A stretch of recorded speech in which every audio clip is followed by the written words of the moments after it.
And I want to bring in WGN political analyst Paul Lisnek now. Paul, great to see you. Good to see you, Rudabeh. So, obviously, a very damning report. He likely won't face criminal charges, right? That seems to be the consensus. But what does this mean for him politically? Well, first of all, the process of impeachment, which is the topic of conversation right now, is a political process. It's not a legal process. And it's important to understand that because what is playing out now is politics. So what Governor Cuomo doesn't have is the support of his own party. So even with the attempts, the efforts, the impeachments of President Trump, Republicans basically stood together behind him. Cuomo doesn't have that. And you have Democrats coming out and basically making the point, you need to go. You have President Biden, a Democrat, basically saying you need to go. Nancy Pelosi, a Democrat. So that's the difference between this and other situations we might be looking at, which is that that Cuomo just doesn't have the support of his own party. But still, he's taking the playbook, right, out of Trump or other politicians, doubling down, at least for now, and saying he didn't do anything wrong, doing a blanket denial. But without the support of Pelosi and Biden and other Democrats, high-ranking to low-ranking, does he get anywhere with it? I don't think so. I mean, I think, some people are comparing it to efforts, again, of former President Trump, where he would deny a lot of the allegations that came from women against him. People sort of get ground in on one thing or the other. This has been mulling for quite a while. It's also probably important to note, viewers may not realize, the legislature in New York has actually been looking at impeachment proceedings since March. It's not just about this.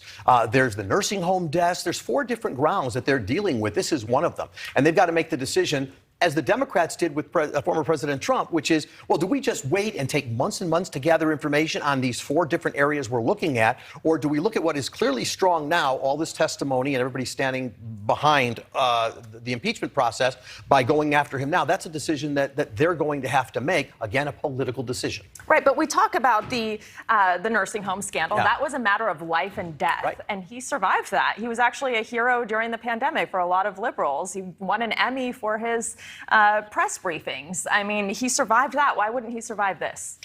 Well, once again, he won't survive it because he doesn't have the support. But you need a majority, of course, of the members of the state assembly, General Assembly, to take him out. And it's already there. You reported in the AP reporting, or Tom Negeman did, the AP reporting what those numbers are. So he just doesn't have the support even going into this. So why he's holding on? He may be taking a page out of the Trump book, which is to say, deny, and see if people will stand behind me and let time go by. And maybe this will fade away. But I just don't think he's going to have the luxury of watching that happen.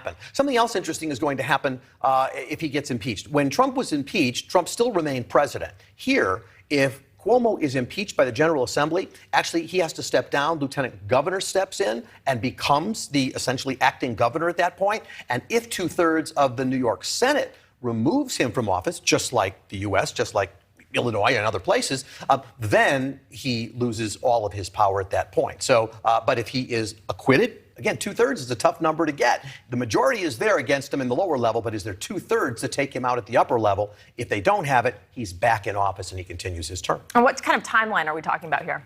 Well, as I said, it could be months if they decide to say we've got a bunch of different things we could be going after. There's some other topics they're looking at, but I don't think they're going to do that. I think if they want him out, they need to move while the pressure is on, and the pressure is on now. This is not the kind of thing you want to deal with in October and December, and as time goes on, as we're gathering information to build the case. I think they've got it now. They have a pretty strong count with regard to the sexual harassment allegations. And by the way, if he is impeached and if he is removed, that is in some ways potentially the beginning of some of his problems. We keep talking about the criminal allegations here and criminal possibilities. There are statute of limitations.